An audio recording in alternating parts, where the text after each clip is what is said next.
तुझा फोटो आमच्या बॅनरवरती नसेल तर काय आमचे क्लासेस बंद पडणार नाहीयेत.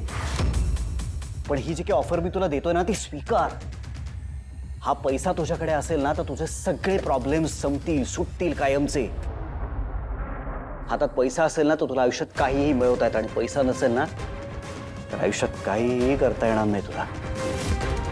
आणि आता ना एक गोष्ट ध्यानात ठेवायचीस तू. इथे फिट करून घे कायमची. या रितेश सरपोतदारला नाही ऐकायची सवयच नाही. मी सांगितलं ना तुला, तुझा फोटो आमच्या बॅनरवर नाही लागला तर आम्हाला काहीही फरक पडत नाही. आमचे काही क्लासेस बंद पडणार नाहीयेत. पण मला होकार मिळवायची सवय आहे, मला छंद आहे. आणि कोण आहेस तू? तुझी ओळख काय आहे? हे असले विकार, परकर पोलकं घालायचं, हे असले दोन दोन वेण्या घालायच्या, हे असला पेहराव करून कोण फिरतं आजच्या जगात? खेडेगावातनं कुठून तरी उठून यायचं, मुंबईमध्ये नाव कमवायला, स्वतःची ओळख निर्माण करायला. काय ओळख आहे ग तुझी? कोण आहेस तू? तुझी लायकी काय आहे? नथिंग. माझी ओळख कोल्हापूरच्या सिद्धटेक गावातून आलोय. छत्रपती शिवाजी महाराजांचे विचार आणि त्यांची शिकवण घेऊन जगतोय अभिमानानं. जसं तुम्हाला नाही म्हणलेलं आवडत नाही की नाही, तसंच मला खोटं नाटक केलेलं अजिबात आवडत नाही. आणि खोट्याची साथ द्यायला तर नाहीच नाही. तेव्हा उगा माझ्या नादाला लागू नका.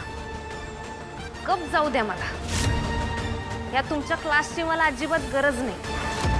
आणि तुमच्या बॅनरसाठी फोटो बिटो तर मी देतच नसतो, कारण ही फसवणूक आहे लोकांची. हे असं खोटं वागायचं, जी पोरं क्लासमध्ये नाही त्यांचं बॅनर लावून गोरगरीब पोरांच्या पालकांना लुबाडणाऱ्या, त्यांची फसवणूक करणाऱ्या, त्यांच्याकडनं विनाकारण पैसे उकळणाऱ्या तुमच्यासारख्या शिक्षणाचा बाजार मांडणाऱ्या लोकांना तर साथ कवाच देत नसतो मी. शेवटचं सांगतोय, माझ्या नादाला लागू नका. जर का तुम्ही माझा फोटो बॅनरवर लावलात तर सगळंच अवघड करून टाकेन. दुकान बंद करीन तुमचं. ध्यानात ठेवा काय सांगायलोय ते. परत सांगितलं नाही म्हणशीला. मला म्हाताऱ्याचं ना एक कळत नाहीये. काय जादू होतीये, काय होतंय तेच कळत नाहीये. अचानक त्याच्यामध्ये अशी शक्ती आल्यासारखी तो काय हालचाल करायला लागतो. काय वारीच्या दिवशी सुद्धा बघितलं, असंच काहीतरी झालं असणार तेव्हा तो हालचाल करायला लागला होता. आणि आता काय वेगळंच ऐकतेय मी. देवळात सुद्धा त्याने हालचाल केली होती. म्हणजे असं काय घडलेलं आहे, अशी कुठली तरी गोष्ट माझ्या नजरेसमोर येत नाहीये. काय असेल ते मला खरंच कळत नाही. आई, का तू स्वतःच्या मेंदूला इतका त्रास करून घेतेस? हा अगं, गोष्टी खूप सिंपल आहेत. म्हणजे हे बघ, त्या कमळीने गावावरून तेल आणलं, त्या तेलाने त्या म्हाताऱ्याची मालिश केली. अगं, त्याच्यामुळे फरक पडला असेल. संपला विषय. मूर्ख आहेस. कधी कधी असं वाटतं ना की तुला डॉक्टरकडे घेऊन जावं आणि हा जो काही आहे ना तुझा, तो जरा चेक करून घ्यावा.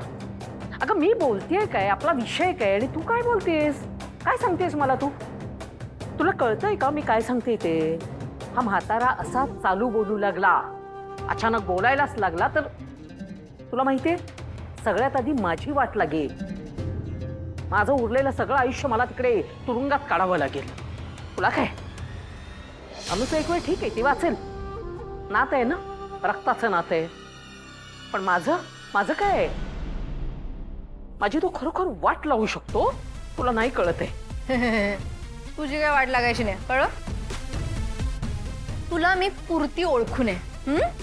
कुठल्याही सिच्युएशन मधून निघायचे 100 मार्ग तुझ्याकडे असतात, हो की नाही?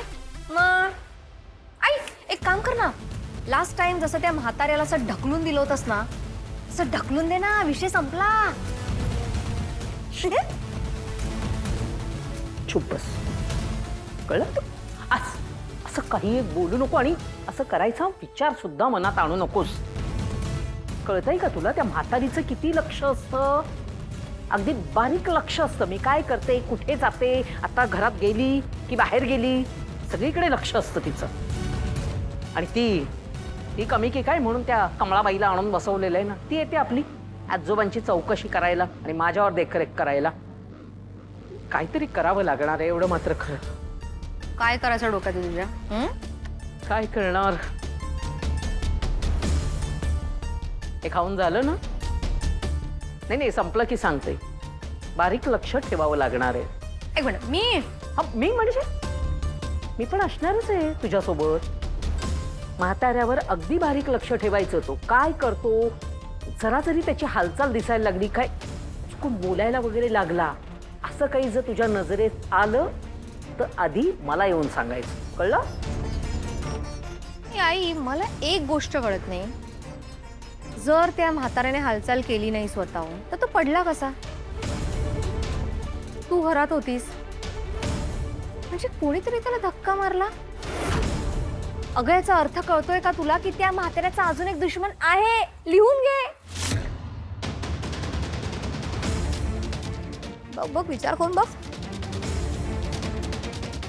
आहे नाही एवढ्यात काय तुला डॉक्टरकडे घेऊन जायची गरज नाही आहे. जरा मला कळत नाही, पण हा मुद्दा माझ्या नजरेत कसा काय आला नाही? मला कसा काय हा प्रश्न पडला नाही? पण असे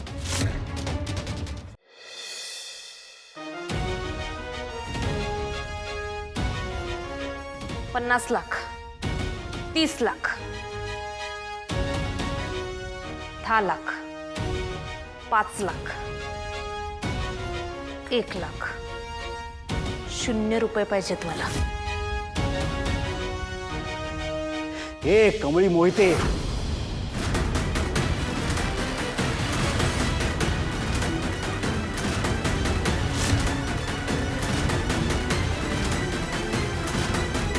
तुला आधीच वॉर्न केलं होतं. तू माझा इगो दुखावलास. आता मजा येईल लढायला. तुझ्यासारख्या मुलीचा फोटो आमच्या बॅनरवर लागला काय नाही लागला काय मला काय फरक पडत नाही, पण आता तुझा फोटो लागणारच. आणि त्यानंतर तुला जो काही फरक पाडून घ्यायचा ना तो घे. ठीक आहे, मग मी बी तयार आहे. तसं बी असं खोटं वागणाऱ्या, अन्याय करणाऱ्या लोकांसोबत लढायला आमच्या महाराजांनी आम्हाला शिकवलंय. काय करायचंय ते करा. मी बी मागं हटणाऱ्यातली नाही. लय हट्ट करताय ना हो तुम्ही. मग आता मी बी दाखवतो मी काय आहे ते. नाही तुमचा माज उतरवला तर नाव कमळी मोहिते नाही लावणार.